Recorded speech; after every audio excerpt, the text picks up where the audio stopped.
Hello and welcome to this exploring session. Today we are looking at the Comical History of Alphonsus, King of Arragon by Robert Greene. And we are beginning a new week, new set of plays in these exploring sessions. I don't know, and it is the usual pattern for these, that I do not know, and I'm deliberately trying not to know too much about this text in advance, but we have hopefully the opportunity to add more information as we go along. What I can say about it, it's dated, in the dating that I found, around 1587, somewhere in that sort of area, unless there is more up-to-date scholarship that moves it elsewhere, and therefore it's earlier than some of the other Robert Greene plays that we have done. If you want to go back and have a look at some of the other Robert Greene plays we have done, they're also available on this channel on YouTube. To work our way through this particular text, we have a team, a crack team of people for this first half of the play.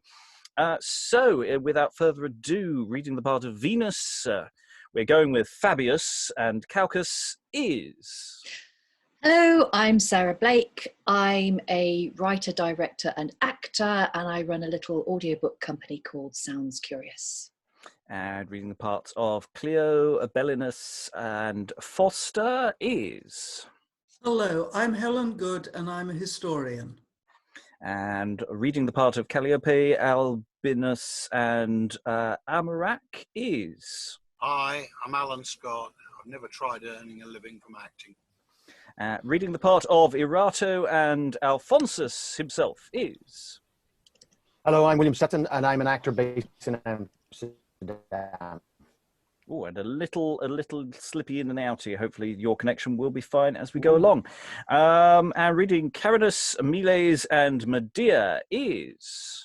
Hello, I'm Claire Richardson. I'm an actor and fight performer based in London. And finally, reading the part of Melpomene, Laelius and Iphigena, with a little bit of an advert coming as well, is... David Findlay, playboy of the West End of Morecambe.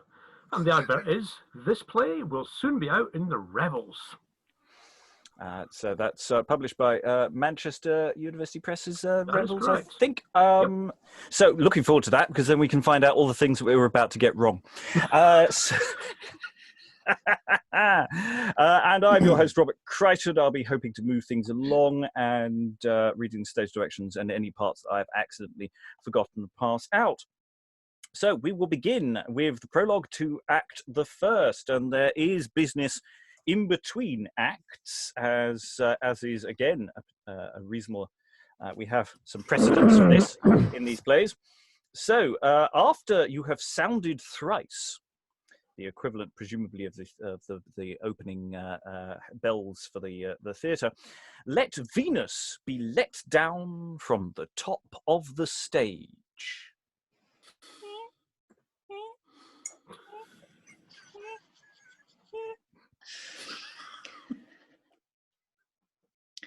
Poets are scarce when goddesses themselves are forced to leave their high and stately seats, placed on the top of high Olympus mount, to seek them out, to pen their champions' praise.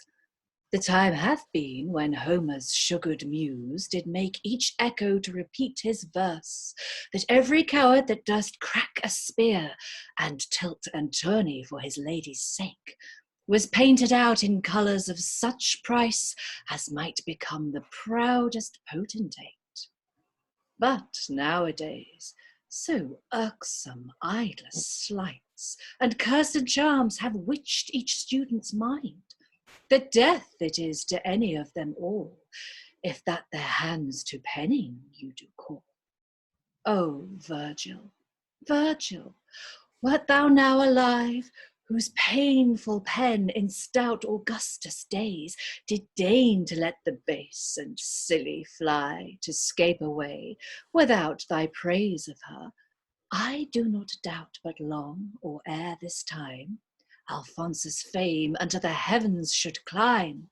Alphonsus' fame, that man of Jove his seed, sprung from the loins of the immortal gods, whose sire, although he habit on the earth, may claim a portion in the fiery pole, as well as any one, whate'er he be. But setting by Alphonsus' power divine, what man alive, or now amongst the ghosts, could countervail his courage and his strength? But thou art dead, yea, Virgil, thou art gone, and all his acts drowned in oblivion. No, Venus, no. Though poets prove unkind and loath to stand in penning of his deeds, yet rather than they shall be clean forgot, I, which was wont to follow Cupid's games, will put in your Minerva's sacred art, and this my hand, which used for to pen the praise of love and Cupid's peerless power, will now begin to treat of bloody Mars, of doughty deeds and valiant victories. Enter Melpomene, Clio, Erato with their sisters, playing all upon sundry instruments. Calliope only excepted, who coming last hangeth down the head, and plays not her instrument.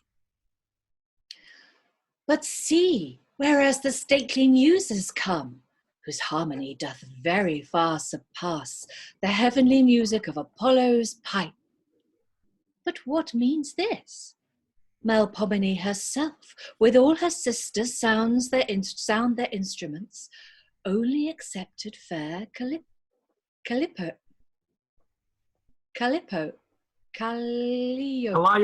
Calliope, thank you. Only excepted fair Calliope, who coming last and hanging down her head, doth plainly show by outward actions what secret sorrow doth torment her heart. And she stands aside and lets everybody else speak. Calliope, thou which so oft didst crake how that such clients clustered to thy court by thick and threefold, as not any one of all thy sisters might compare with thee, where be thy scholars now become, I trow? Where are they vanished in such sort, that while as we do play upon our strings, you stand still lazing, and have naught to do? Melpomene, make you a why of that? I know full oft you have in authors read, the higher tree, the sooner is his fall, and they which first do flourish and bear sway, upon the sudden vanish, clean away. On a pace, my back is broad enough to bear your flouts, as many as they be. That year is rare that ne'er feels winter's storms. That tree is fertile, which ne'er wanteth fruit, and that same muse hath heaped well in store, which never wanteth clients at her door. But yet, my sisters, when the surgent seas have ebbed their fill, their waves do rise again, and fill their banks up to the very brims. And when my pipe hath eased herself a while, such store of suitors shall my seat frequent, that you shall see my scholars be not spent. Spent, quoth your sister? Then we were to blame, if we should say your scholars all were spent. But pray now, tell me when your painful pen will rest enough. When husbandmen shear hogs. Melpomene, Erato, and the rest, from thickest shrubs Dame Venus did espy the mortal hatred which you jointly bear, unto your sister, high Calliope. Say it again. Calliope. What do you think, if that the tree do bend, it follows therefore that it needs must break? And since her pipe a little while doth rest, it never shall be able for to sound. Yes, muses, yes, if that she will vouchsafe to entertain Dame Venus in her school, and further me with her instructions, she shall have scholars which will deign to be in any other muse's company. Sacred Venus, do you doubt of that? Calliope would think her 3 times blessed, for to receive a goddess in her school, especially so high an one as you, who rules the earth and guides the heavens too. Then sound your pipes, and let us bend our steps unto the top of high Parnassus hill, and there together do our best devoir for to describe Alphonsus' warlike fame, and in the manner of a comedy set down his noble valour presently. As Venus wills, so bids Calliope. And as you bid, your sisters do agree. And they exit. So that's sort of the setup. What's going on here?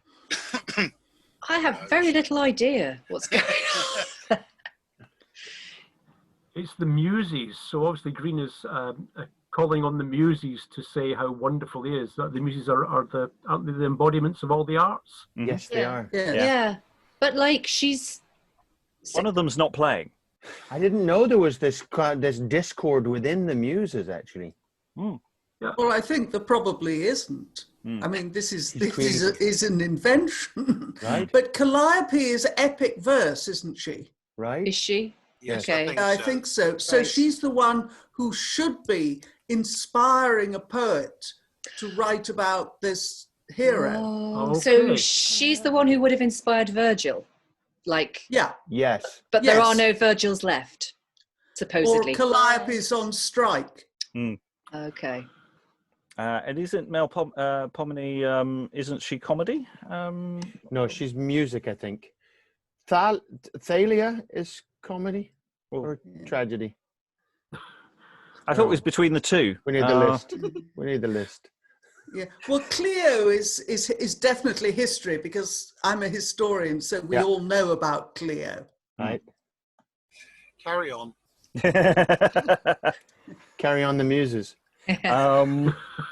With Sid James. And Hetty, don't forget Hetty. Anyway. So anyway, they're setting up. They're going to tell the story of Alphonsus and his warlike fame in the manner of a comedy. So they're setting up that, and there's stuff we need to dig out of the contention among the Muses. They're also giving him a divine characteristic somewhere along the line as well. He's Yes. Yeah, his father was... Is his father meant to be Jove, Jupiter, whoever? that man of Jove, his seed, Yeah. sprung from the loins of the immortal gods. So he's no ordinary protagonist. He's No. he's got a little bit of the gods in him. But does he Equal to pay child Hercules. support? I suspect Jove does not.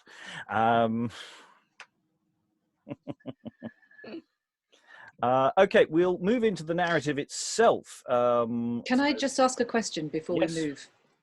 Just a thing. There was one line in something that I said. We'll put in your... In Minerva- use. Oh, in use. It's Oh. use. No, it is No, your. it's your. Your is a perfectly good word. What Yeah, does yeah. your mean? What does your mean? Use. Use. It means use. Oh, To put into Ah, work, okay. to make happen, to Mm. put in your. Good. Right. Thank you. Put in great your. question. I highlighted that word too. It does pop up in usually earlier texts. I don't know if it turns up quite so much later on, but it's turned up quite a lot in the interlude drama that we've done. But yes, good call for bringing it up. And if we're going to look at words, painful does not mean causing pain. It means taking pains. Where was that? Again, it was in one of my speeches. Painful. Virgil was being painful. Whose painful pen in stout Yeah. Augustus day? Yes. It's Virgin. He doesn't mean it hurt him. No, he was. It isn't writer's cramp. No, it was writer's effort. Yes. Yes, he took a lot of pains. He took a lot of effort. Nobody works so hard as these days, do they? No. As good old Virgil. Okay, let's move into Act 1, Scene 1. So enter Carinus and Alphonsus. My noble son, since first I did recount the noble act your predecessors did in Arragon against their warlike foes, I never yet could see thee joy at all, but hanging down thy head as malcontent, thy youthful days in mourning have been spent. Tell me, Alphonsus, what might be the cause that makes thee thus to pine away with care? Hath old Carinus done thee any offence in reckoning up these stories unto thee? What, ne'er a word but mum? Alphonsus, speak, unless your father's fatal day you seek. Although, dear father, I have often vowed ne'er to unfold the secrets of my heart to any man or woman, whomsoe'er dwells underneath the circle of the sky. Yet do your words so conjure me, dear sire, the needs I must fulfill that you require. Then so it is. Amongst the famous tales which you rehearsed done by our sires in war, when as you came into your father's days, with sobbing notes, with sighs and blubbering tears, and much ado, at length you thus began. Next to Alphonsus should my father come for to possess the diadem by right of Arragon, but that the wicked wretch, his younger brother, with aspiring mind, by secret treason robbed him of his life, and me, his son, of that which was mine due. These words, my sire, did so torment my mind, as had I been with Ixion in hell, the ravening bird would never plague me worse. For ever since my mind hath troubled been which way I might revenge this traitorous fact, and that recover which is ours by sight, by right. My Alphonsus, never think on that. In vain it is to strive against the stream. The crown is lost, and now in huckster's hands, and all our hope is cast into the dust. Bridle these thoughts, and learn the same of me. A quiet life doth pass an empery. Yet, noble father, ere Carinus' brood shall brook his foe for to usurp his seat, he'll die the death with honour in the field, and so his life and sorrows briefly end. But did I know my froward fate were such as I should fail in this my just attempt, this sword, dear father, should the author be to make an end of this my tragedy. Therefore, sweet sire, remain you here a while, and let me walk my fortune for to try. I do not doubt, but ere the time be long, I'll quite his cost, or else myself will die. My noble son, since that thy mind is such for to revenge thy father's foul abuse, as that my words may not a whit prevail to stay thy journey, go with happy fate, and soon return unto thy father's cell, with such a train as Julius Caesar came to noble Rome, whereas he had achieved the mighty monarch of the triple world. Meantime, Carinus in this silly grove will spend his days with prayers and orisons to mighty Jove to further thine intent. Farewell, dear son. Alphonsus, fare you well. And exit his father. And is he gone? Then hie, Alphonsus, hie, to try thy fortune where thy fates do call. A noble mind disdains to hide his head, and let his foes triumph in his overthrow. And then he makes as though to go out, but enter Albinius. What loitering fellow have we spied here? Presume not, villain, further for to go, unless you do at length the same will repent. Villain, sayest thou? Nay, villain in thy throat. What knowest thou, skipjack, whom thou villain call'st? A common vassal I do a villain call. That shalt thou soon approve. Persuade thyself, or else I'll die, and thou shalt die for me. What? Do I dream, or do my dazzling eyes deceive me? Is it Alphonsus that I see? Doth now Medea use her wonted charms for to delude Albinius' fantasy? Or doth black Pluto, king of dark Avern, seek to flout me with his counterfeit? His body like to Alphonsus' frame it is. His face resembles much Alphonsus' hue. His noble mind declares him for no less. 'Tis he indeed. Woe worth Albinus, whose babbling tongue hath caused his own annoy. Why doth not Jove send from the glittering skies his thunderbolts to chastise this offence? Why doth Dame Terror cease with greasy jaws to swallow up Albinus presently? What, shall I fly and hide my traitorous head from stout Alphonsus, whom I so misused? Or shall I yield? Tush, yielding is in vain, nor can I fly, but he will follow me. Then cast thyself down at his grace's feet, confess thy fault, and ready make thy breast to entertain thy well-deserved death. And he kneels. What news, my friend? Why are you so blank that erst before did vaunt it to the skies? Pardon, dear lord, Albinus pardon craves this offence, which, by the heavens I vow, unwittingly I did unto your grace. For had I known Alphonsus had been here, ere that my tongue had spoke so traitorously, his hand should make my very soul to die. Rise up, my friend, thy pardon soon is got. Albinius rises up. Prithee, tell me what the cause might be, that in such sort thou erst upbraidedst me. Most mighty prince, since first your father's sire did yield his ghost unto the sisters three, and old Carinus foresaid was to fly to native soil and royal diadem, I, but because I seemed to complain against their treason, shortly was forewarned ne'er more to haunt the bounds of Arragon on pain of death. Then, like a man forlorn, I sought about to find some resting place, and at the length did hap upon this shore, where showing forth my cruel banishment, by King Belinus I am succoured. Now, my lord, to answer your demand. It happened so, that the usurping king of Arragon makes war upon this land, for certain tribute which he claimeth here, wherefore Belinus sent me round about his country for to gather up his men, for to withstand this his most injurious foe. Which being done, returning with the king, despitefully I did so taunt your grace, imagining you had some soldier been, the which for fear had sneaked from the camp. Enough, Albinius, I do know thy mind. But may it be that these thy happy news should be of truth? Or have you forged them? The gods forbid that ere Albinus' tongue should once be found to forge a feigned tale, especially unto his sovereign lord. But if Alphonsus thinks that I do feign, stay here a while, and you shall plainly see my words be true, when as you do perceive our royal army march before your face, the which, if to please my noble lord to stay, I'll hasten on with all the speed I may. Make haste, Albinius, if you love my life.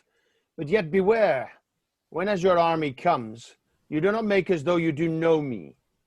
For I a while a soldier base will be, until I find time more convenient to show Albinius what is mine intent.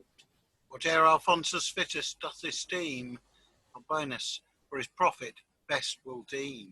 And he exits.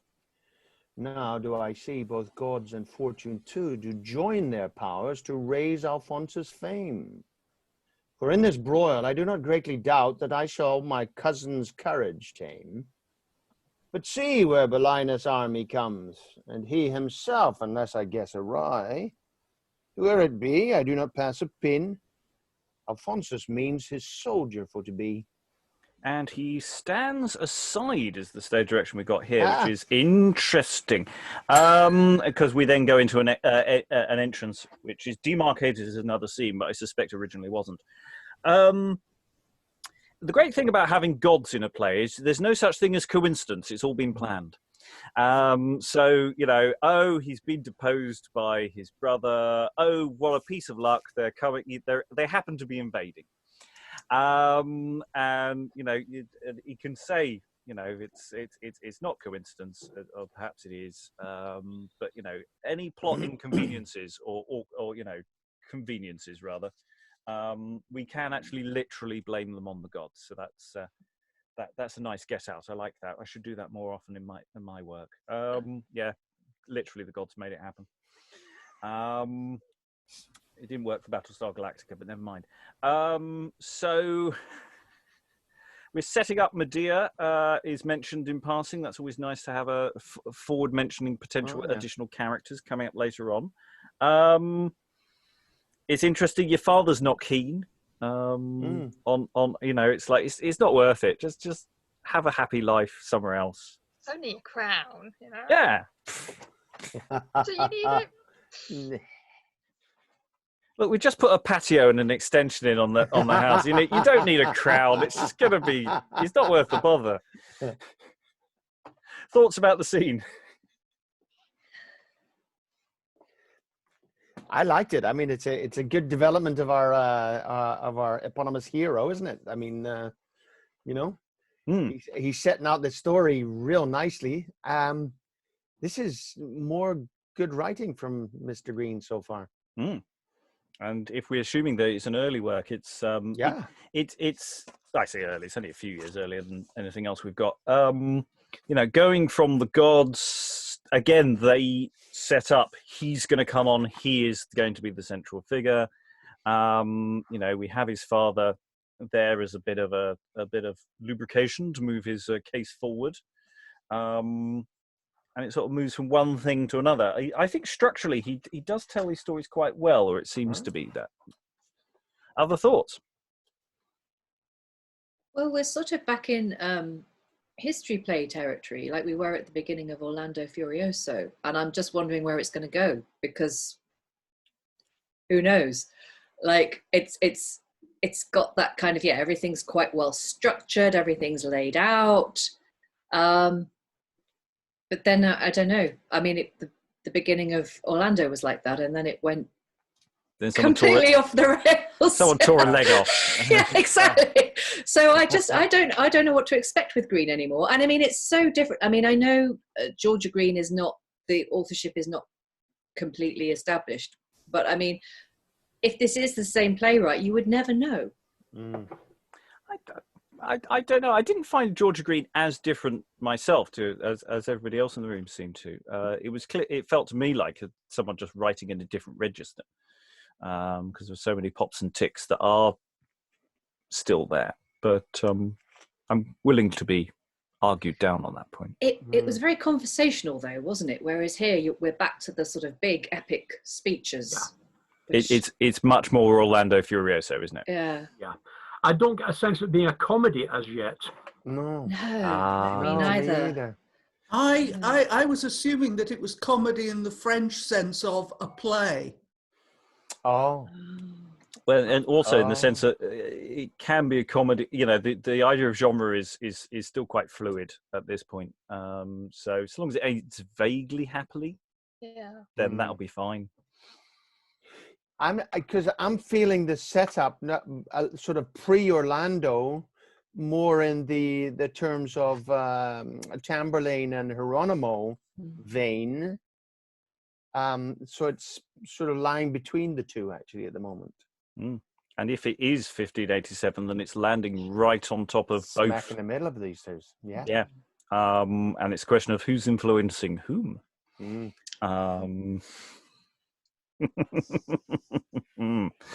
Any additional thoughts before we continue the scene? I think we can say that this scene effectively continues. No? Okay, let's continue the scene. So Alphonsus has stepped aside while enter Belinus, Albinius, Fabius, marching with their soldiers. They make a stand. It says additionally, Alphonsus discovered at one side, but if he hasn't left, then he's still there. He'll discover himself in a moment, I think is the point. Thus far, my lords, we trained have our camp for to encounter haughty Arragon, who with a mighty power of straggling mates hath traitorously assailed this our land, and burning towns and sacking cities fair, doth play the devil wheresoe'er he comes.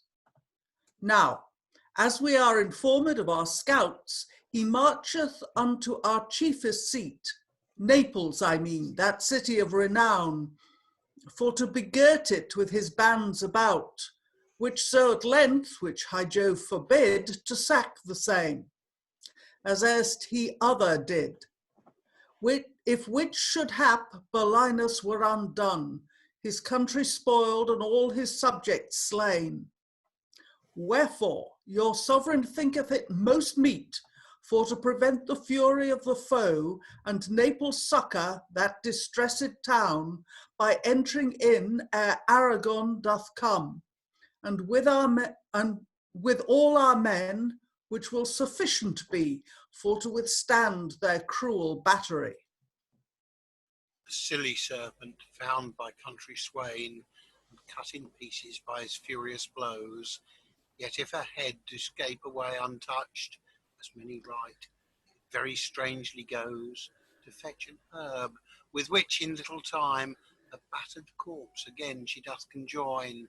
But if by chance the ploughman's sturdy staff do hap to hit upon the serpent's head, and bruise the same, though all the rest be sound, yet doth the silly serpent lie for dead. Nor can the rest of all her body serve to find a salve which may her life preserve. Even so, my lord, if Naples once be lost, which is the head of all your grace's land, easy it were for the malicious foe to get the other cities in their hand. But if from them that Naples town be free, I do not doubt that safe the rest shall be. And therefore, mighty king, I think it best to succour Naples rather than the rest. 'Tis bravely spoken. By my crown I swear I like thy counsel, and will follow it. But hark, Albinius, dost thou know the man that doth so cleverly overthwart us stand, so closely overthwart us stand? Yes, it does suggest in the stage, but in both the stage direction and closely, that Alphonsus is sort of crept up. Edging Anyway, Belinus has pointed towards Alphonsus. Who is Not this a- man stalking us? Yes. Not I, my lord, nor never saw him yet. Then prithee, go and ask him presently what countryman he is and why he comes into this place. Perhaps he is someone that is sent hither as a secret spy, to hear and see in secret what we do. Albinius and Fabius go towards Alphonsus to ask about this massive breach of security. My friend, what art thou that so like a spy doth sneak about Belinus' royal camp? I am a man. A man? We know the same, but prithee tell me, and set scoffing by, what countryman thou art, and why you come, that we may soon resolve the king thereof. Why, say I am a soldier, Of whose band? of his that will most wages to me give. But will you be content to serve Belinus in his wars? I, if he'll reward me as I do deserve, and grant whate'er I win, it shall be mine incontinent. Believe me, sir, your service costly is. Stay a while, and I will bring you word what King Belinus says unto the same. And he goes towards Belinus. What news, Albinius? Who is that we see? It is, my lord, a soldier that you see, who fain would serve your grace in these your wars, but that, I fear, his service is too dear. Too dear? Why so? What doth the soldier crave? He craves, my lord, all things that he with his sword he doth obtain, whatever they may be. Content, my friend, if thou wilt succour me. Whate'er you get, that challenge is thine own. Belinus gives it frankly unto thee, though it be the crown of Arragon. Come on, therefore, and let us hie apace to Naples town, whereas by this I know our foes have pitched their tents against our walls. March on, my lord, for I will follow you. And do not doubt, but ere the time be long, I shall obtain the crown of Arragon. And they exit. It has a nice fairy tale quality to this, isn't it? Anything I win by my sword, you will give me. Of course I will give it to you. Yes. And What could possibly go wrong? Yeah. That's not going to come back to haunt him at all. No. don't see anyone writing anything down. It's that sort of nudge, wink, wink, Albinius. Who is that man? I have never seen him before. I was not talking to him 30 seconds ago. I think the fairy tale ishness of it all is quite there. It's all very broad. Everyone's very honourable so far. I'm sure when we meet some villainousy people, they'll be very villainousy. Who knows? I don't know. Except Albinius, who is lying to Belinus. But for the best of reasons, because he's But isn't he employed by Belinus? Yeah. But he's not betraying him, so it's okay. Yeah, because it's not a lie absolute, is it? I suppose it is actually. Yeah. Kind of is. Well, he's picked his side anyway, Yeah. for good or evil. But they're both good people, probably. So it's okay. Story logic says it's okay. He said, hiding. Didn't Orlando in Orlando Furioso also call himself a mercenary in that final battle? Might have done. Yes, I think he did. I wonder if this is a theme that is a Green thing of princes acting as mercenaries, disguising themselves. Well, a disguise seems to be a very Green thing. Yeah.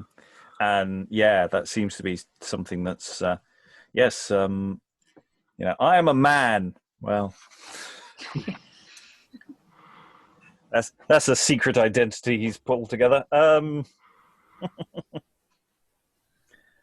So that's the first act. That's and we can be relatively firm about the existence of an act structure for this one by what happens in a moment. Any additional thoughts about the story so far?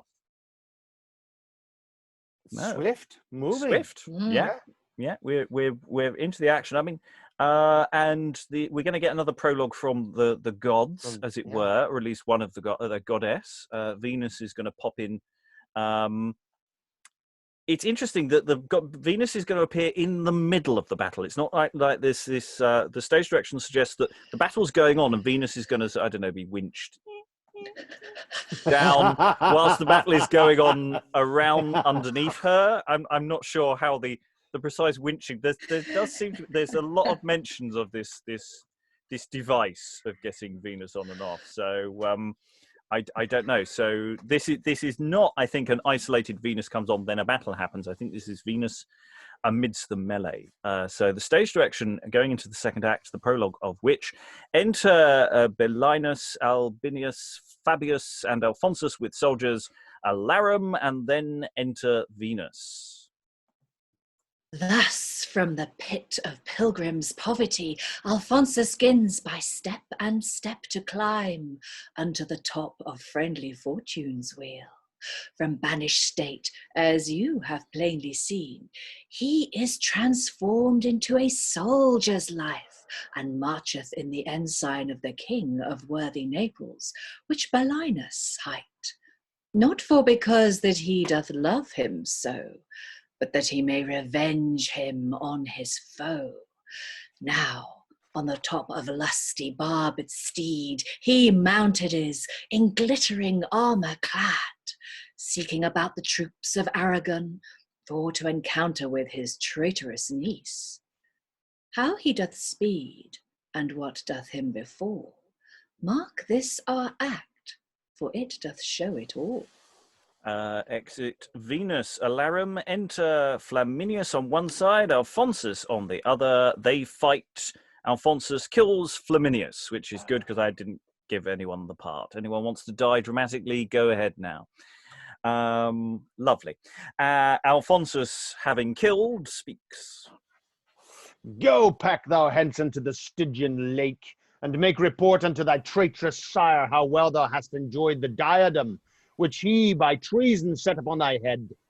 And if he ask thee who did send thee down, Alphonsus say, who now must wear thy crown.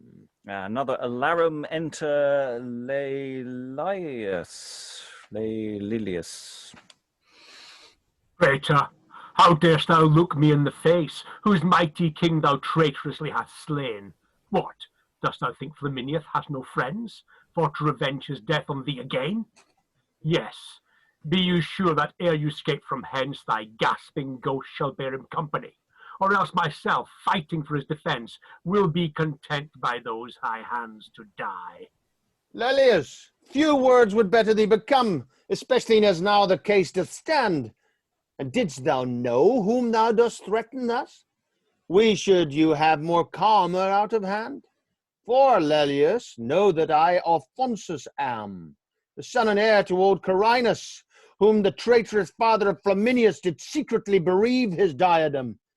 But see the just revenge of mighty Jove.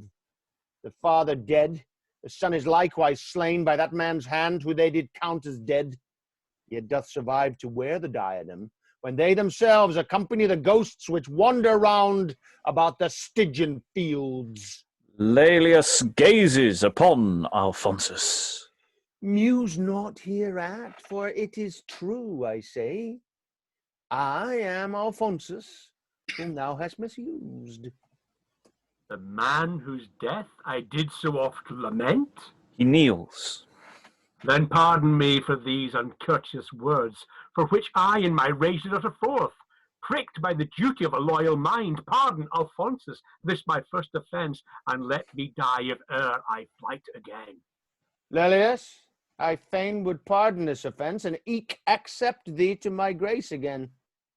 But that I fear that, when I stand in need and want your help, you will your lord betray. How say you, Laelius? May I trust to thee?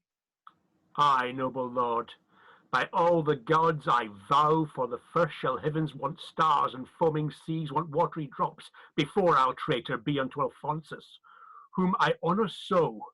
Well then arise, and for because I'll try, if that thy words and deeds be both alike, go haste and fetch the youths of Arragon, which now I hear have turned their heels and fled. Tell them your chance, and bring them back again unto this wood, where in ambushment lie, until I send or come for you myself. I will, my lord. And he exits. For little think Belinus and his peers what thoughts Alphonsus casteth in his mind. For if they did, they would not greatly haste to pay the same which they promised me. Enter Belinus, Albinius, Fabius, and with their soldiers marching. Like simple sheep, when shepherd absent is, far from his flock, assailed by greedy wolves, do scattering fly about, some here, some there, to keep their bodies from the ravening jaws. So do the fearful youths of Arragon run round about the green and pleasant plains, and hide their heads from Neapolitans. Such terror have their strong and sturdy blows struck to their hearts. As for a world of gold, I warrant you they will not come again. But noble lords, where is the night become, which made the blood besprinkle all the place, whereas he did encounter with his foe? My friend Albinius, know you where he is? Not I, my lord, for since in thickest ranks I saw him chase Flaminius at the heels, I never could set mine eyes on him. But see, my lord, whereas the warrior stands, or else my sight does fail me at this time. So having done another bit of pantomiming, I don't know who it could possibly have been, he spies out Alphonsus and shows him to Belinus. 'Tis he indeed, who, as I do suppose, hath slain the king, or else some other lord, for well I wot a carcass do I see, hard at his feet, lie struggling on the ground. Come on, Albinius, we will try the truth. And Albinius and Belinus go towards Alphonsus. Hail to the noble victor of our foes. Thanks, mighty prince, but yet I seek not this. It is not words must recompense my pain, but deeds. When first I took up arms for you, your promise was, whatever my sword did win in fight, as his Alphonsus should it crave. See then, where lies thy foe Flaminius, whose crown my sword hath conquered in the field. Therefore, Belinus, make no long delay, but that discharge you promised for to pay. Will nothing else satisfy thy conquering mind besides the crown? Well, since thou hast it won, thou shalt it have, though far against my will. Alphonsus sits in the chair. Belinus takes the crown off Flaminius's head and puts it on that of Alphonsus. Here doth Belinus crown thee with his hand, the king of Arragon. Trumpets and drums sound within. What, are you pleased? Not so, Belinus, till you promise me all things belonging to the royal crown of Arragon, and make your lordings swear for to defend me to their utmost power against all men that shall gainsay the same. Mark, what belonged erst unto the crown of Arragon, that challenges thine own. Belinus gives it frankly unto thee, and swears by all the powers of glittering skies to do my best for to maintain the same, so that it be not prejudicial unto mine honour or my country soil. And by the sacred seat of mighty Jove, Albinius swears that first he'll die the death, before he'll see Alphonsus suffer wrong. What erst Albinius vowed, we jointly vow. Thanks, mighty lords, but yet I greatly fear that very few will keep the oaths they swear. But what, Belinus, why stand you so long and cease from offering homage unto me? What? Know you not that I thy sovereign am, crowned by thee and all the other lords, and now confirmed by your solemn oaths? Feed not thyself with fond persuasions, but presently come, yield thy crown to me, and do me homage, or by heavens I swear I'll force thee to it, maugre all thy train. Oh now, base brat, what? Are thy wits thine own, that thou darest thus upbraid me in my land? 'Tis best for thee these speeches to recall, or else, by Jove, I'll make thee to repent, that ere thou settest foot in Naples soil. Base brat, sayest thou? As good a man as thou. But say I came but of base descent. My deeds shall make my glory for to shine as clear as Luna in a winter's night. But for because thou bragg'st so of thy birth, I'll see it how it shall profit thee anon. Alphonsus, cease from these thy threatening words, and lay aside this thy presumptuous mind, or else be sure thou shalt the same repent. How now, sir boy? Will you be prattling too? 'Tis best for thee to hold thy tattling tongue, unless I send someone to scorch thy breech. Why, then I see 'tis time to look about when every boy Alphonsus dares control.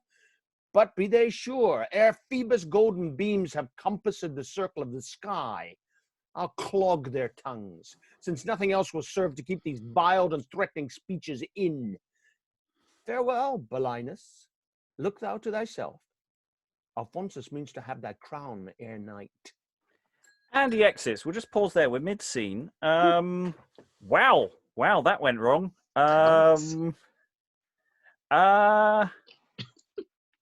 Yeah. Alphonsus, the moment he's got the crown, it's not just a power, a title grab. He really burns a lot of bridges there. Right. I mean, if you've been betrayed by your brother and you've just murdered him, admittedly in, combat, is it fair to say he's a bit paranoid? Was it his brother or was it his cousin? Because I thought it was the uncle had taken the crown. Oh, well, maybe I've got the family lines wrong. Yeah. But Younger brother, I'm sure. Yeah. I thought it was younger brother at the top. I thought it was Carinus's younger brother. Yes, I think Yeah, it it is. is. Right. Anyway, family member. Yeah. I have to say, I did like Venus's speech at the top because it's kind of like, all right, all of you who weren't listening or paying attention, and you who've just come in, this is what's been happening. Yes, you can tell that the instruction for latecomers is just before the second act prologue, isn't it? You're not allowed to come in during that opening act. You can come in. It's okay. We'll fill you in. On the family thing. Sorry, yeah, Claire. Go on, Claire. So yeah, interestingly, she mentions a traitorous niece. It's like, ooh, there's a woman. Yes, that's exactly what I was about to say. Like on the family thing, she says niece. Were niece and nephew, were they interchangeable? Or No. No, So who's the I'm wondering niece? if that's just a typo. Let's. That's my default position on that one, because as of yet we haven't had apart from goddesses, we haven't exactly had a glut of real world female characters. I mean, Belinus is just baffled by this guy. Yeah. Yep. He goes along with him up to a point. I mean, as far, because it doesn't really too much affect his own status. But Belinus thinks he's just gone nuts. Well, I think he's got a point. Yeah. Yeah. I mean, it's so ungrateful. If you're going to do a power grab, you kind of want to give it a while. You know, let it settle. Make sure you've got your positions of power sorted before you do that, rather than just, well, you just crowned me, so get on your knees. All power corrupts, but absolute power corrupts absolutely. Who'd have thought it would be that quick, though? Yeah. Yeah. And Alphonsus really picking up on the bees as well. The base brat, butt of a beast, and braggus of thy birth. He's really pushing those out there. But I mean, all he had to say was, "Thank you for the crown. It may interest you to know that I am actually also the rightful heir." At which point, Belinus would have probably said, "Ah, my fellow monarch, welcome back. Let's sign a treaty."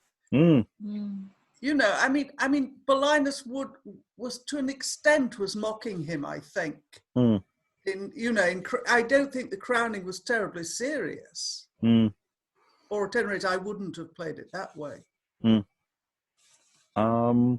Yes, he's still playing the. He's not mentioning his legitimate claim at all, is he? No, he's saying it's so unnecessary. As good a man as thou. But doesn't say why. Maybe there will be more clues as to motivation coming up. Any additional thoughts? Yeah. Laelius says he thought Alphonsus was dead. Have I missed something? That's the only reference I've got to Alphonsus being dead. Has he been away? Why is he? I think we may have a situation that exile presumed dead. Yeah. Yeah. Which is why he was visiting Daddy in the beginning, I think. Yep. Yeah. I've been away for a while, Dad. Been thinking about this situation. And I'm back to take everything in hand. Yeah, because I've heard dead. Yeah. And having your central character pretending to be dead is not unknown as well. So yeah, fair enough. Yeah. So it's not very explicitly clear. Very effective scene despite all of these objections. But I think as a production, possibly one of the things we have to do is keep it moving forward, so the audience hasn't got time to ask the questions that we're asking now. Yeah. I would certainly cut the chair. Yeah, what's the chair? Is that Venus's chair from earlier? As a property, why is it there? You mean Venus was winched down with a chair? Yeah. Why not? A throne. Yeah. In the battlefield? Yeah, it's really in the chair. It's a very it's particular. There's the chair. That's the prop we've got for this play. Well, actually, we've got a much weirder selection of props later on. Oh God, please tell me there isn't a leg. There isn't a leg. No, it's a different limb. Okay. Oh, okay. Okay, let's finish the scene, however. So Alphonsus has exited in a huff, I think it's fair to say, and Belinus and Albinius are left dumbfounded. What? Is he gone? The devil break his neck. The fiends of hell torment his traitorous corpse. Is this the quittance of Belinus' grace, which he did show that thankless wretch? That runagate, that rake hell, yea, that thief? For well I wot what he hath robbed me of a crown. If ever he had sprung from gentle blood, he would not thus misuse his favourer. That runagate, that rake hell, yea, that thief. Stay there, Sir King. Your mouth runs over much. it ill becomes the subject for to use such traitorous terms against his sovereign. Know thou, Belinus, that Carinus' son is neither Rakel, no, nor runagate, but be thou sure that ere the darksome night do drive god Phoebus into his Thetis lap, both thou and all the rest of this thy train shall well repent the words which you have said. What? Traitorous villain, dost thou threaten me? Lay hold on him, and see he do not scape. I'll teach the slave to know to whom he speaks. To thee I speak, and to thy fellows all. And though as now you have me in your power, yet doubt I not, but that in little space these eyes shall see thy treason recompensed, and then I mean to vaunt our victory. Nay, proud Albinius, never build on that. For though the gods do chance for to appoint Alphonsus victor in Belinus land, yet shalt thou never live to see that day, and therefore, Fabius, stand not lingering, but presently slash off his traitorous head. Slash off his head, as though Albinius' head were so easy to be slashed off? Faith, sir, no. When you are gone and dead, I hope to flourish like the pleasant spring. Why, how now, Fabius? What? Do you stand in doubt to do the deed? What fear you? Who dares seek for to revenge his death on thee again, since that Belinus did command it so? Or are you waxed so dainty that you dare not use your sword for staining of your hands? If it be so, then let me see thy sword, and I will be his butcher for this time. Fabius, who hasn't been saying a word in this exchange, gives Belinus his sword drawn. Now, Sir Albinius, are you of the mind that erst you were? What, do you look to see and triumph in Belinus' overthrow? I hope the very sight of this my blade hath changed your mind into another tune. Not so, Belinus, I am constant still. My mind is like to asbeston stone, of which it once being heat in flames of fire, denieth to become cold again. Even so am I, and shall be till I die. And though I should see Atropos appear, with knife in hand, to slip my thread in twain, yet ne'er Albinius should persuaded be that the Belinus he should vanquished see. Nay then, Albinius, since that words are vain for to persuade you from this heresy, this sword shall sure put you out of doubt. Belinus offers to strike off Albinius. Belinus offers to strike off Albinius' head. There is an alarum. Enter Alphonsus and his men. Belinus and Fabius fly, followed by Alphonsus and Albinius. So quite active at the end there. Yeah. It's that thing. Who do you follow? Because Albinius does say. Actually, it turns out. My lord didn't mention it earlier. He's actually the king. Don't say naughty things behind his back. Which Belinus, I think, not unreasonably, sort of goes traitor. That's sort of kind of. He's going a bit extreme himself, but he's kind of got a point. My sympathies to date are entirely with Belinus. Oh, mine not. You're Alphonsus. Yeah, I know. Yeah, but I'm also with Albinius on this one. I mean, Albinius is doing a bit of a Georgia Green right here, standing up for good old Edward. Standing up for the king, the true rightful king.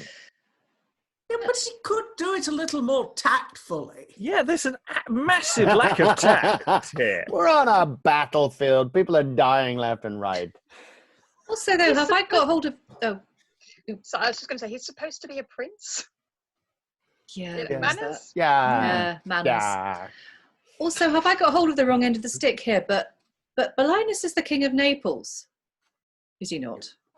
Yeah. So, it's not. That was not Alphonsus's kingdom. That's not Like, Yeah, but Arragon lays claim to most of southern Italy. oh, okay. So it's not, because like that was confusing me, because it seemed like he would be his, like you said earlier, Helen, his brother monarch, like his fellow monarch, like in a separate kingdom. But now it's just like he wants Belinus's kingdom as well, and I'm like, oh, where did that come from? But it's to do with, okay, so it's Arragon, is it? It's kings Arragon. and sub-kings. Okay. Yeah, it is a bit complicated, and in a sense, I don't think it's going to matter to an audience per se, so long as the turnarounds and the switches are done effectively. But there is a sense of the dramaturgy of what's going on and why is almost like it's just happening because, which is fine to some degree. But it does kind of matter though, because it well, for me anyway, it determines where my sympathies lie. I don't sympathise with any of them, frankly. At this I think they're all acting like arses. Well, yeah, they are kings, though. It does kind of go with the territory. Something about both housing plagues. Yeah, it's really interesting that that it started off. I felt very sympathetic with Alphonsus, he's the avenging brother, and then he behaves in this terrible way, and then Belinus, they're behaving like something out of, again, a fairy tale, and then they just act like an idiot, and it's really, I haven't got a handle on this yet, because in a sense I'm loving it. I think it's great fun.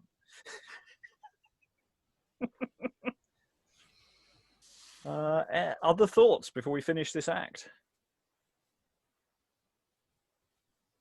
Haven't we finished this act? Oh no, we haven't yet. There's still another scene to go. Yeah, of course. Yeah. Act 2, Scene 2, another part of the field. So we haven't even mentioned the turnaround from when Alphonsus speaks to Laelius, having killed his king, as it were, and Laelius suddenly goes, "I'll avenge his death and I'll kill you," and he goes, "No, actually, I'm your king," and he goes, so it's again another turnaround. It's these constant changes of direction that's really interesting.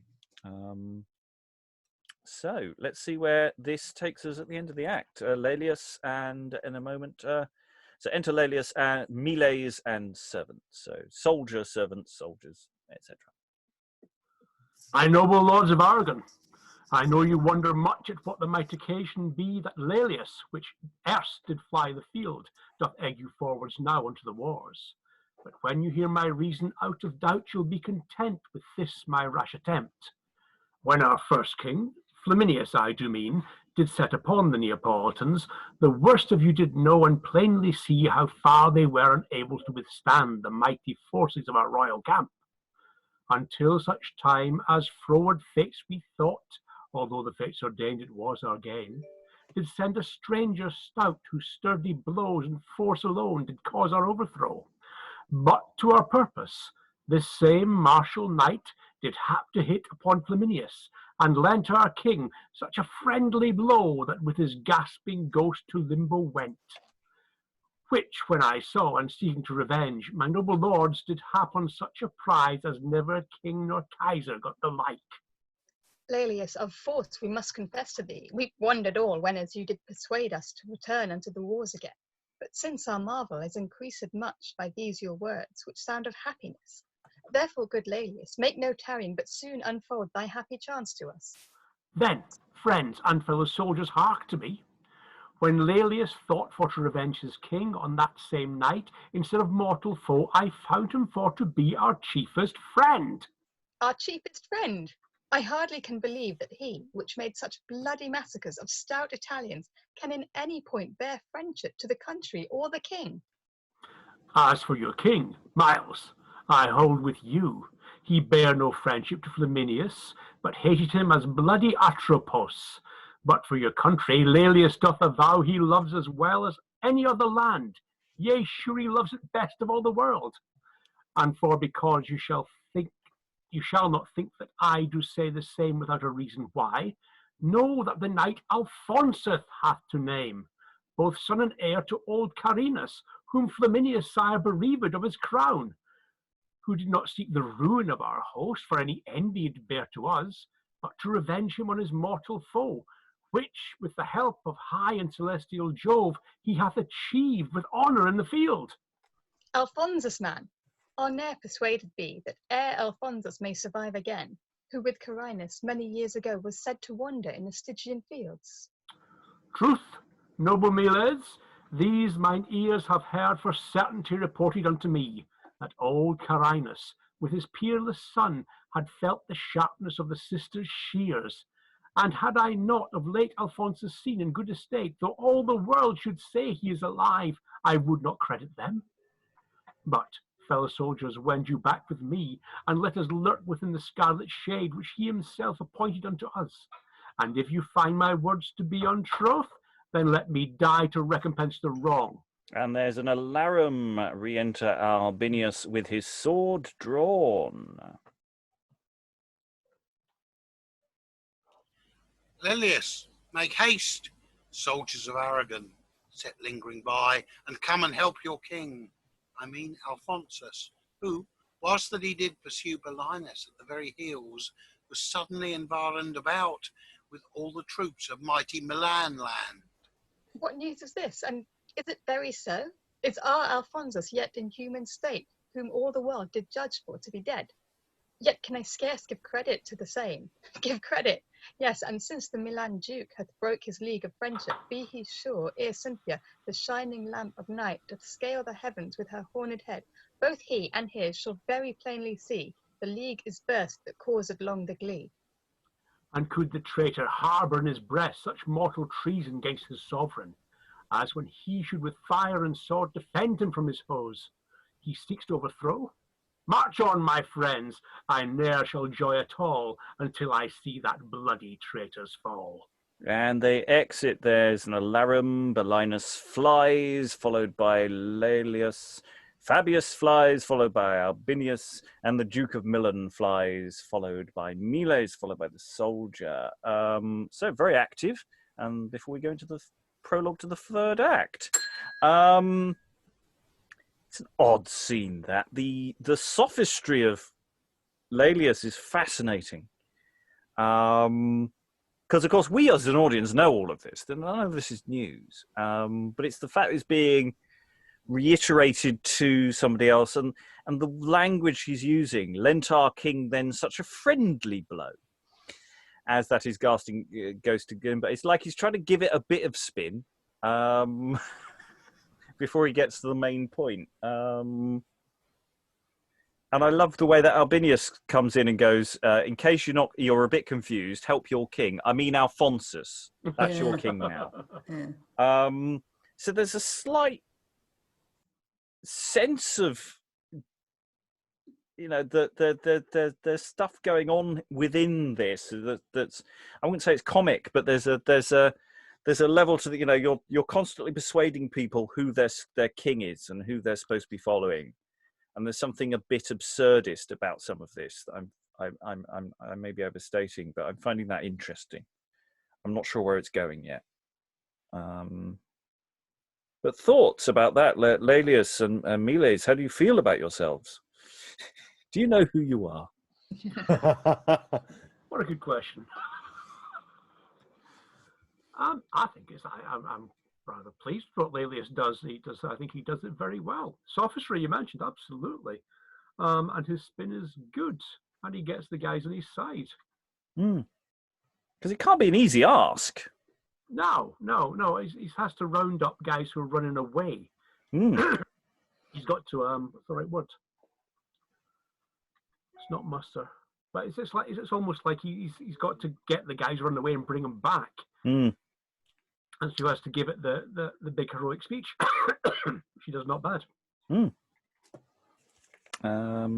Atropos, I can't remember which. And also tell them that they're fighting on another side altogether. Yeah. And someone who's dead. Everyone thinks he's dead. Yeah, you were in the right side, but it was the wrong side. But actually, it was the right side, and we're fighting now for someone who you thought was dead. Yeah, come on. Yeah. I like how they actually question that and don't go, "Oh, okay," which they do in some other plays. But he's dead. We know he's dead. Yeah. Yeah, the Mile's actually character, even though, you know, that's basically just soldier. Right. That's basically who you are. You know, is representative of the soldiery. And, you know, isn't just, you know, some grunt who's just going out there and fighting. He's going, you know, you're going to have to give us a reason. Persuade us, guys. I think there's an element of, okay, the regime has changed. Now let's harness ourselves behind the guy who's actually won, in the hope of benefits in the longer term. Because in terms of the actual mass of army, you're still fighting the same people. It's just the person who was fighting for them and winning. It's a very confusing sort of thing, isn't it? About whose side you're fighting and who's representing them and stuff. Yeah. I imagine it happened quite a bit with the Italian city-states at the time. You know, you'd find yourself suddenly changing sides as the various families and city-states fought with each other. If you look at the history of Venice, that is exactly how it happened. And that's a question for future work on this, is, you know, asking how much of this is based on something actual as opposed to just a vague idea that Greene has elaborated upon. An enormous number of kings of Arragon were called Alfonso, as I remember. Or Ferdinand, depending. Yeah. Isn't there a sense of the manifest destiny of Alphonsus that's being set out here as well? I mean, we've already had it from the lips of the gods, for heaven's sakes, at the beginning of the play. So everybody else is sort of falling into line as we, you know, what? He's alive? What? Okay, I'm on your side now. Boom. You know? Yeah, but it's interesting presenting manifest destiny with someone who has moments of being a bit of an arse. You know, it's not like with Tamburlaine where, you know, he is a clinically dangerous man. You know, and so you can sort of get behind him because there's a logic to what he's doing. There isn't quite the logic to what he did in the previous scene. No, and he comes across as being a very young man as well. There's a mention of age quite explicitly a lot, wasn't there? Yeah, I mean, he's got that kind of slightly petulant quality to him, hasn't he? That we've seen that before, haven't we? Yeah, many times. Okay, let's plough on into Act 3. We're not going to complete Act 3 today. We've got 2 scenes and a prologue to get through. So there's been a lot of visual business going on with basically the side of Alphonsus seems to be doing quite well by the entrances and exits we've had. Once again, Venus enters with an alarum. I don't know if it's a moment or whether she just wanders through. We don't know. no sooner did Alphonsus with his troop set on the soldiers of Belinus' band, but that the fury of his sturdy blows did strike such terror to their daunted minds, that glad was he which could escape away with life and limb forth of that bloody fray. Belinus flies into the Turkish soil to crave the aid of Amurack, their king, unto the which he willingly did consent, and sends Belinus with 2 other kings to know God Mahomet's pleasure in the same. Meanwhile, the empress, by Medea's help, did use such charms that Amurack did see in sound asleep what afterward should hap. How Amurack did recompense her pain with mickle more, this act shall show you plain. So Venus there setting a new hair off, as it were, as hints of stuff happening over in Turkey. However, we're still in Naples as we go into scene 1 of Act 3. Enter one carrying 2 crowns upon a crest, Alphonsus, Albinius, Laelius, and Miles with their soldiers. Welcome, brave youths of Arragon, to me. Yea, welcome, Miles, Laelius, and the rest, whose prowess alone hath been the only cause that we, like victors, have subdued our foes. Lord, what a pleasure was it to my mind to see Belinus, which not long before did with these threatenings terrify the gods, now scud apace from warlike Laelius blows. The Duke of Milan, he increased our sport, who doubting that his force was over weak for to withstand, Milas, thy sturdy arm, did give more credence to his frisking skips than to the sharpness of his cutting blade. What Fabius did to pleasure us withal, Albinius knows as well as I myself. For well I wot, if that thy tyrant steed had been as fresh and swift in foot as his, he should have felt, yea, known for certainty, to check Alphonsus did deserve to die. Briefly, my friends and fellow peers in arms, the worst of you deserves such mickle praise as that my tongue denies for to set forth the demi-parcel of your valiant deeds. So that, perforce, I must by duty be bound to you all for this your courtesies. Not so, my lord, for if our willing arm pleasured you so much as you do say, we have done naught but that becometh us, for to defend our mighty sovereign. As for my part, I count my labour small, yea, though it had been twice as much again, since that Alphonsus doth accept thereof. Thanks, worthy Melus. Lest all the world should count Alphonsus thankless for to be, Laelius, sit down, and Miles, sit by him, and that receive the which your swords have won. Laelius and Miles, sit down. For because thou, Laelius, in these broils by martial might, didst proud Belinus chase from troop to troop, from side to side about, and never ceased from this thy swift pursuit until thou hadst obtained his royal crown.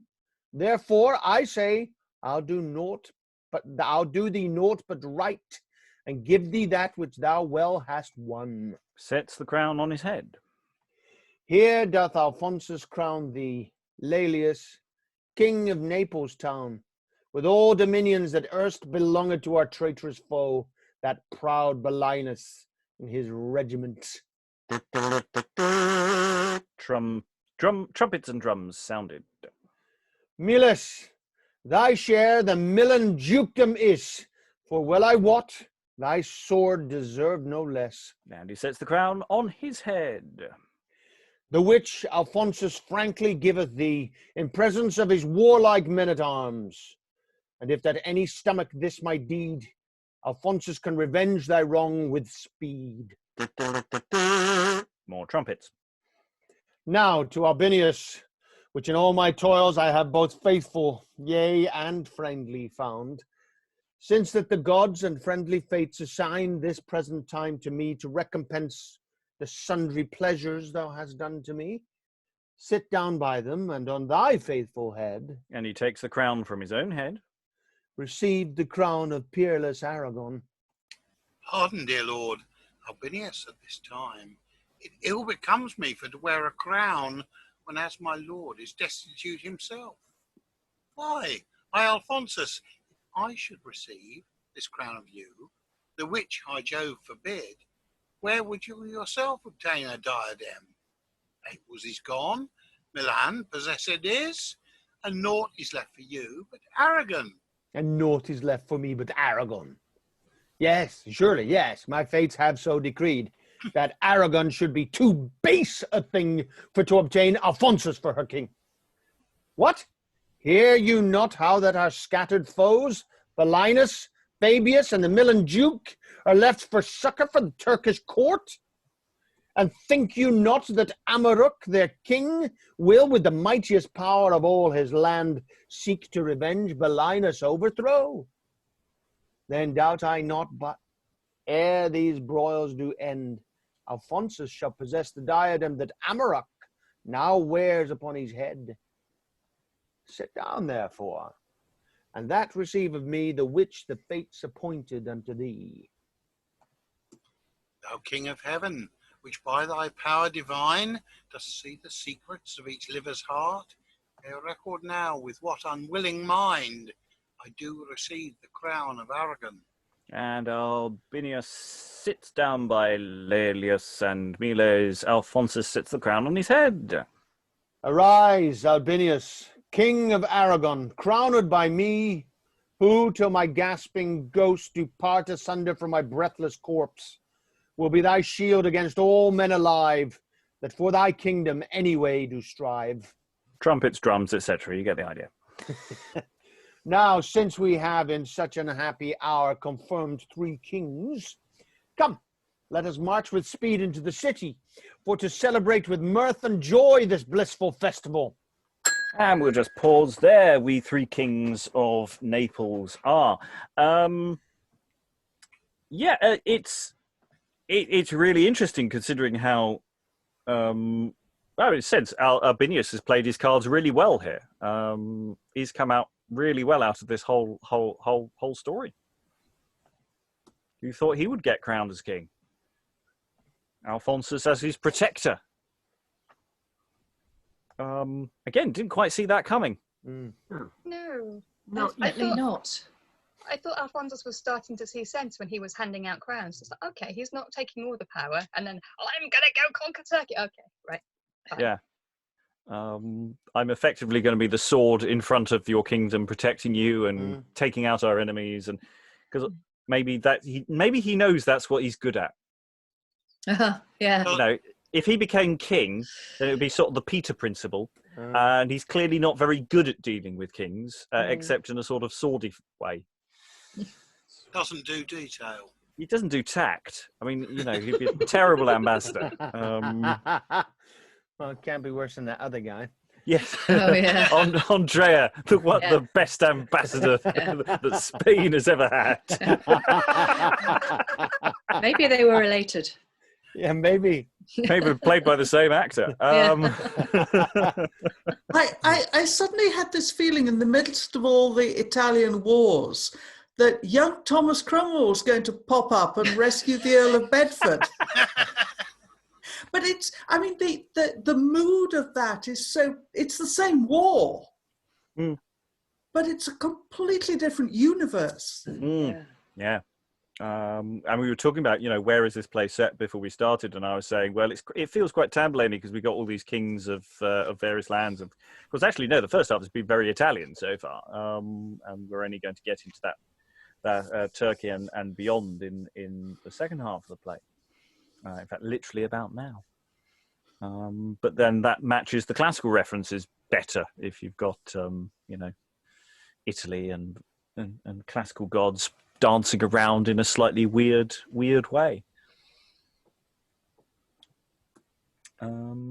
Okay, we've got quite a chunky scene to get through before we finish this session. So unless anyone has something bursting they want to say, I'm going to push us forward into the second scene of this act, as we do go indeed over to, we suggested it's Constantinople. Enter Amurack, Belinus having fled, Fabius having fled, plus Arcastus, Clarimont, and Bajazet with their train. Welcome, Belinus, to thy cousin's court, whose late arrival in such posting pace doth bring both joy and sorrow to us all. Sorrow, because the fates have been so false to let Alphonsus drive thee from thy land, and joy, since that now mighty Mahomet hath given me cause to recompense at full the sundry pleasures I received of thee. Therefore, Belinus, do but ask and have, for Amurack doth grant whate'er you crave. Thou second sun, which with thy glimpsing beams doth clarify each corner of the earth, Belinus comes not, as erst Midas did, to mighty Bacchus to desire of him that whatsoe'er at any time he touched might turned be to gold incontinent. Nor do I come as Jupiter did erst unto the palace of Amphitryon for any fond or foul concupiscence, which I do bear unto Alcumena's hue.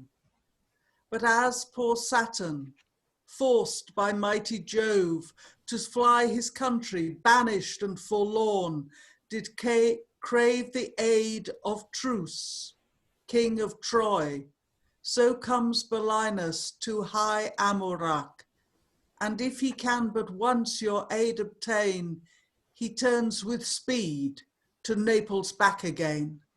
My aid, Belinus? Do you doubt of that? All the men of arms of Africa, of Asia likewise, will sufficient be to press the pomp of that usurping mate. Assure thyself, thy kingdom shall be thine. If Mohammed say aye unto the same, for were I sure to vanquish all our foes, and find such spoils in ransacking their tents, as never any Kaiser did obtain, yet would I not set forth of this yet would I not set foot forth of this land, if Mohammed our journey did withstand.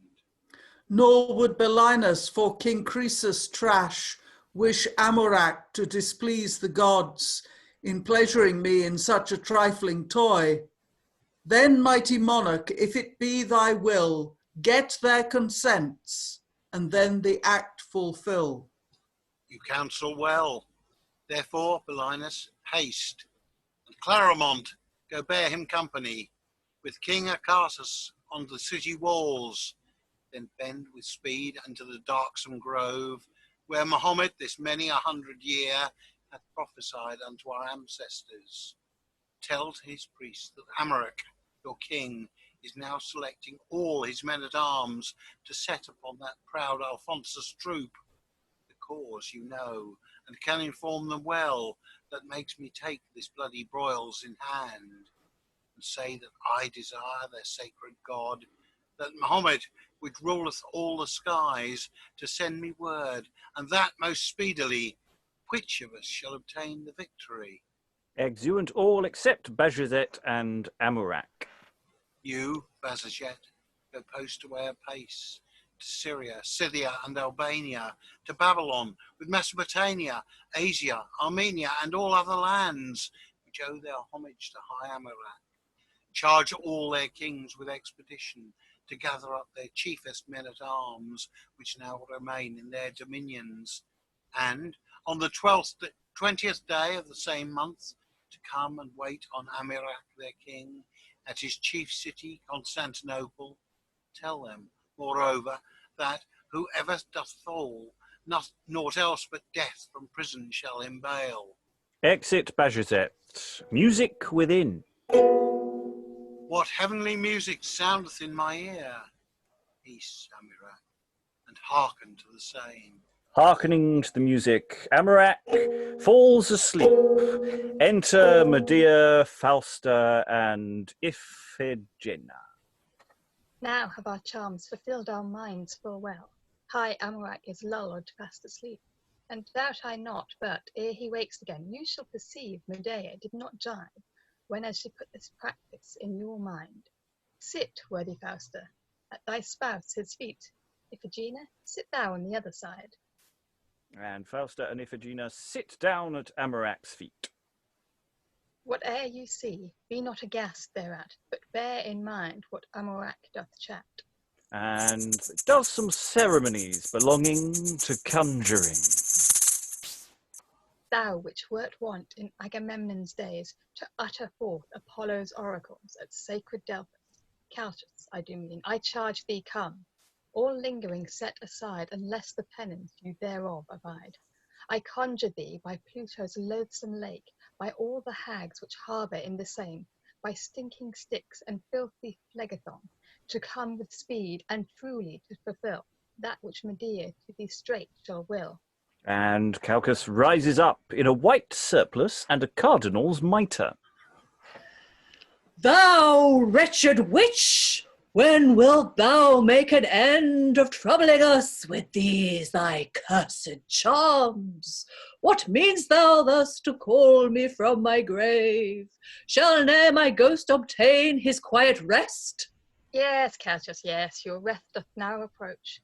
Medea means to trouble thee no more, when as thou hast fulfilled her mind this once.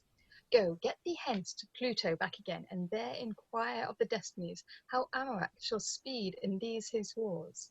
Peruse their books, and mark what is decreed by Jove himself, and all his fellow gods, and when thou knowest the certainty thereof, by fleshless visions show it presently to Amurack in pain of penalty.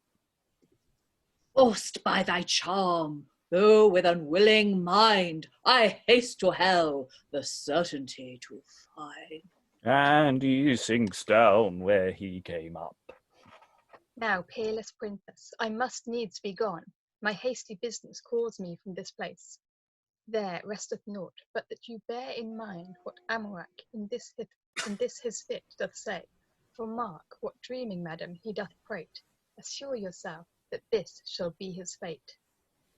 Though very loath to let thee so depart, farewell, Medea, easer of my heart. Exit Medea, instruments sound within. What, Amurack, dost thou begin to nod? Is this the care that thou hast of thy wars? As when thou shouldst be prancing of thy steed, to egg thy soldiers forwards in the wars? Thou sittest moping by the fireside. See where the viceroys grovel on the ground. Look where Belinus breatheth forth his ghost. Behold by millions how thy men do fall before Alphonsus like to silly sheep. And canst thou stand still lazing in this sort? No, proud Alphonsus, Amurack doth fly to quell thy courage, and that speedily. Instruments sound within. And dost thou think, thou proud injurious god, hound I mean, since thy vain prophecies led Amurack into this doleful case, to have his princely feet in irons clapped, which erst the proudest kings were forced to kiss, that thou shalt escape unpunished for the same?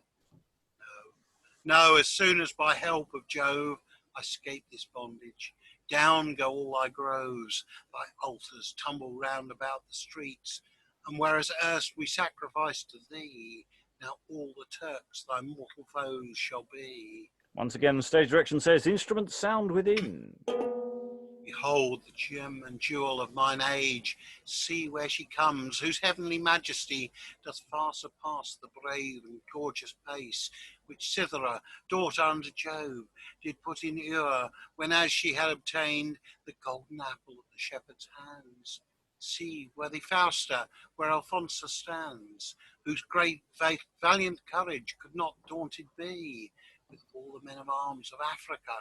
See now he stands as one that lately saw Medusa's head, or Gorgon's hoary hue. Instruments once again sound within. And can it be that it may happen so?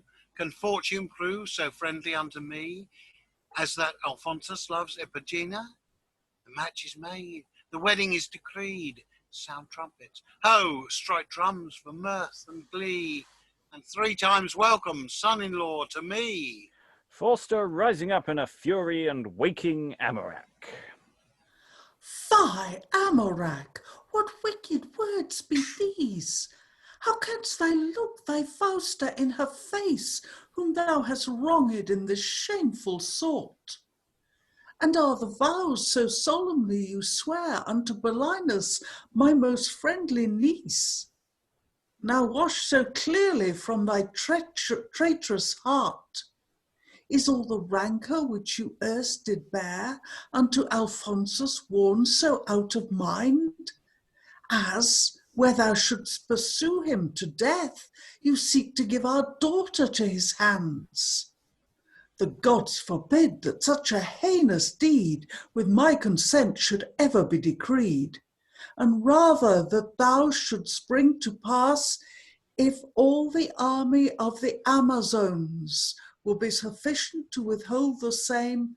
Assure thyself that Fausta means to fight 'gainst Amurack, for to maintain the right. Yea, mother, say, which Mahomet forbid, that in this conflict you should have the foil, ere that Alphonsus should be called my spouse. This heart, this hand, yea, this blade, should be a readier means to finish that decree. What threatening words thus thunder in mine ears?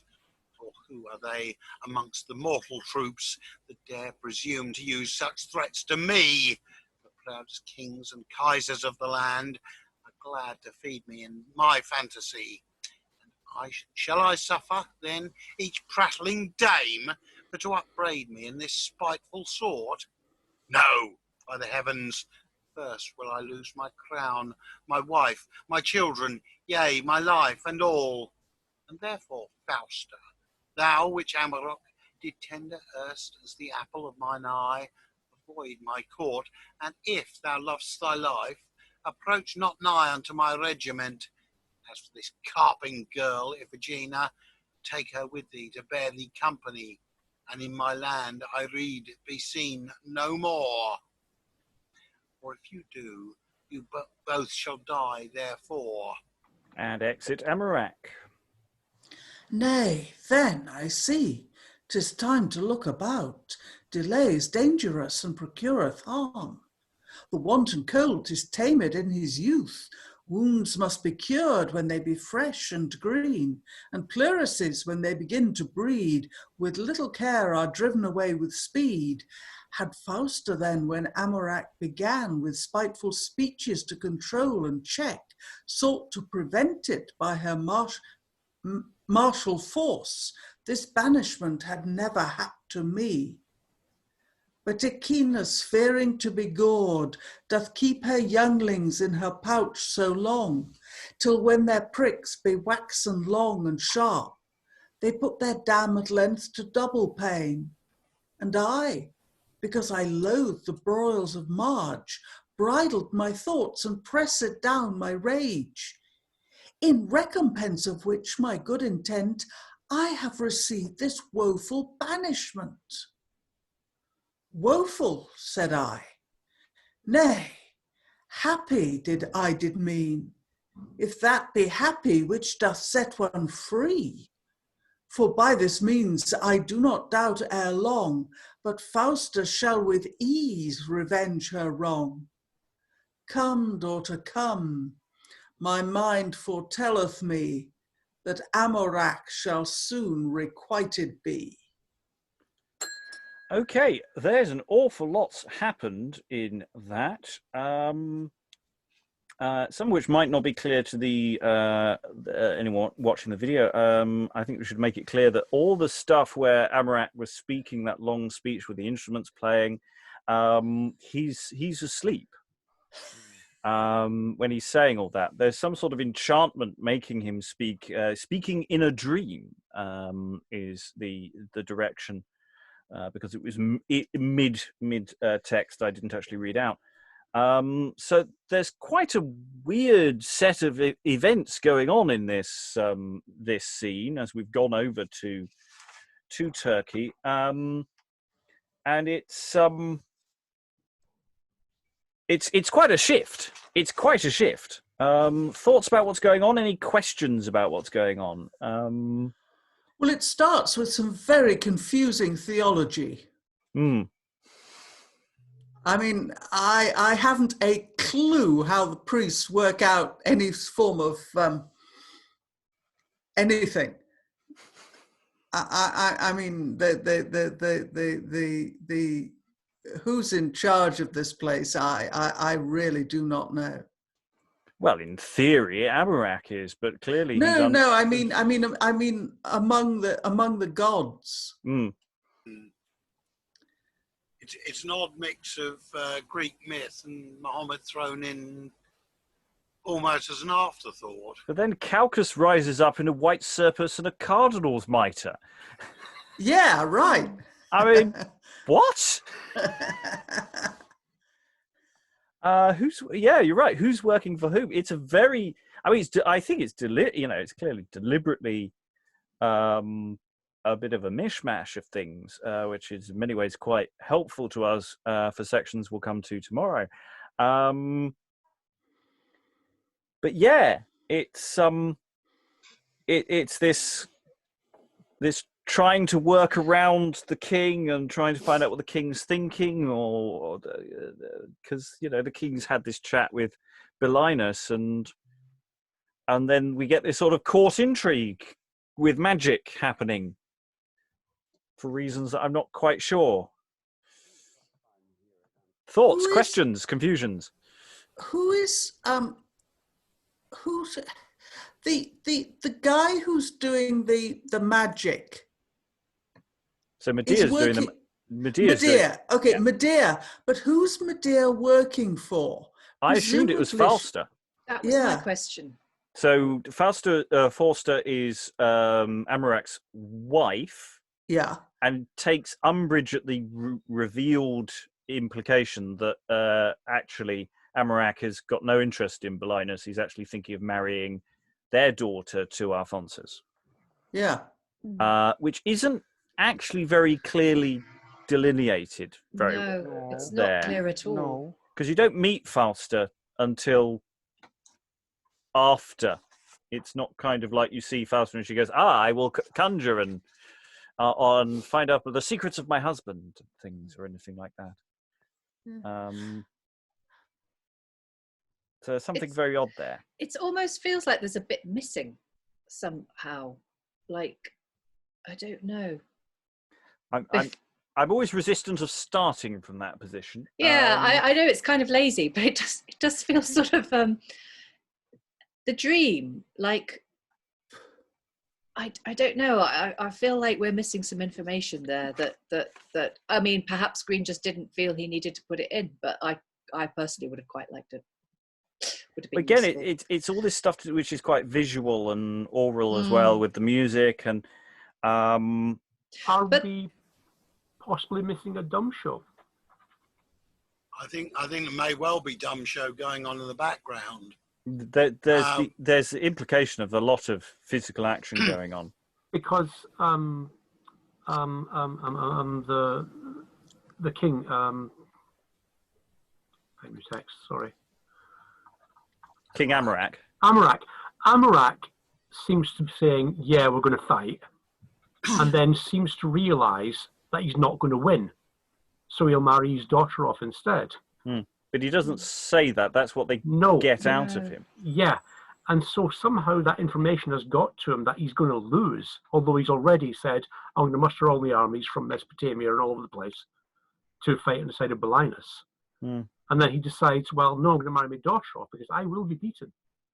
I mean, it's interesting because so we have that scene with Belinus. He then sends a messenger, Bajazet, who says so much, off, find all the people who owe me homage, come and wait upon their king. He doesn't then say anything. He's just enchanted by music, and his wife and daughter come in and sit at the feet of Medea, who does explain what's happening, to be fair. Sit, worthy Fausta, at thy spouse's feet. Iphigena, thou sit on the other side. Whate'er you see, but bear in mind what he says. But it doesn't sound like it's coming from Fausta. That's sort of the problem. Who's commissioning this priestess to do this is not explained. Or then there's no hint in the dramaturgy that Amurack is likely to be lying throughout this opening speech scene. It's possible that Medea has her own agenda. Oh, I'm sure she does. But it's nobody's agenda is explained. That's the problem. Yeah. I mean, Venus does vaguely set some of this out at the beginning of the act. Yeah, she did. It was a long time ago. Yeah, it was and long, actually long the time placement ago. of the. I wondered when the prologue came in whether it was misplaced. It isn't misplaced. It just feels like it's misplaced. Like it should actually come in at the beginning of this scene with Amurack. The way the scene that follows it is structured, it clearly, actually, that is supposed to go there. It's not in the wrong place. It is Fausta. It's definitely Fausta. Oh, yeah. Yeah, because you're right. It's there in Venus's speech, but it's like such a long time ago that I'd forgotten it. I say, I think in drama, I would probably move that Venus speech to the beginning of Act 3, Scene 2. It is not designed to be there. There's a couple of lines in it that clearly are supposed to be in the middle of melee and refer vaguely to what's about to happen with Alphonsus.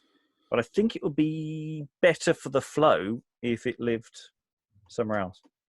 Well, otherwise, the audience have got a long time to remember that one kind of half line. Yeah. Which explains everything, but it's, yeah. I mean, I'd forgotten it, and I was reading the part. Yeah. You have no excuse.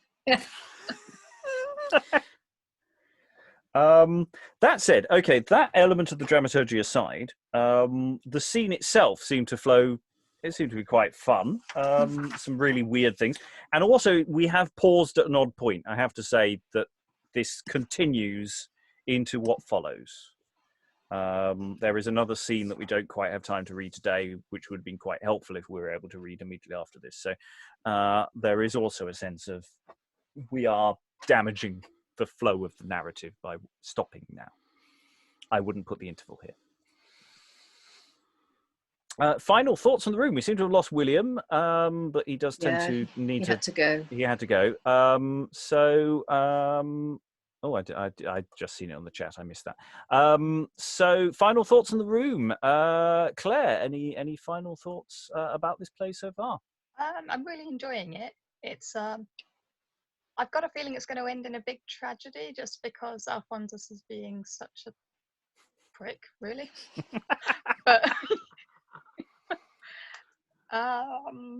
yeah, I'm sure he's going to make it worse for himself before it gets better, and I'm kind of looking forward to seeing that. Lovely. Yeah, I must say, I feel that Alfonso is definitely not going to end well. We have been told it's a comedy, though, so you know, unless it's a lie. Well, I don't think it's a comedy in the sense of ha ha. No, I quite agree. And if Alphonsus is not as good as Venus and others say he is, then him ending badly would not be necessarily a bad ending. All right, that's a bit convoluted. That's fine. It is interesting that you're right. I'm enjoying it. I'm enjoying it in the same way I've, to some degree, as some of the other plays that we've done. But that said, I still don't think I've got a handle on it yet. I don't quite know what this play is, which is fine. I don't have a problem with that. But it was that question for the future of going, what do you do with this play? Well, having some idea from our side of the fence is helpful. David, final thoughts? No, I'm enjoying it. It's great. There's a really good T-shirt line for social distancing. Stay there, Sir King. Your mouth runs over much. Lovely. Any Sarah, have you got any competing T-shirt lines there? No, I'd actually picked the same one, or half of it. I'd picked your mouth runs over much for the T-shirt line today. So yes, great minds think alike, David. Right. I was interested that Medea turned up because we had was it Melissa in Orlando Furioso, who, like, I mean, that play that started off as kind of quite a Tamburlaine history type play, and then it went a bit magical in the middle, then it went a bit anarchic, and then it went a bit magical, and then somehow it all got wrapped up. I mean, the fact that Medea's turned up and is, conjuring Calchas and telling prophecies and putting things in people's dreams, I'm like, oh, okay. I still have no idea where this is going, just because having read Orlando Furioso, I didn't read James IV, so I've no idea whether there was similar witchy type interventions in that. But all bets are definitely off, because based on what we've read of his previously, I have no idea where he's going with this at all. Which is not very helpful, really. But no, it's how I'm feeling. But I like the fact that I don't know where we're going. It makes it harder to sell something, but it's always great as an actual experience. And Medea is set up from the very first act. She gets a name check very early on, saying this is someone who conjures and interferes with dreams. I think she's just plucking the dream forth. Doth now Medea use her wanted charms for to delude Albinius fantasy? So she is set up quite early on, just to give us enough time to forget that she's in it. Helen, any final thoughts? The only word that comes to mind is eclectic. Yeah. Yeah. Alan, final thought. Yeah, it moves a heck of a pace. I think, as with the other Greene we've looked at, there's likely to be an awful lot of, as David suggested, dumb show and action going on in the background. The one line that's coming to mind, I was actually listening to a favourite CD last night, a Side by Side by Sondheim, the opening number from A Funny Thing Happened. Nothing that's grim, nothing that's Greek. She plays Medea later this week.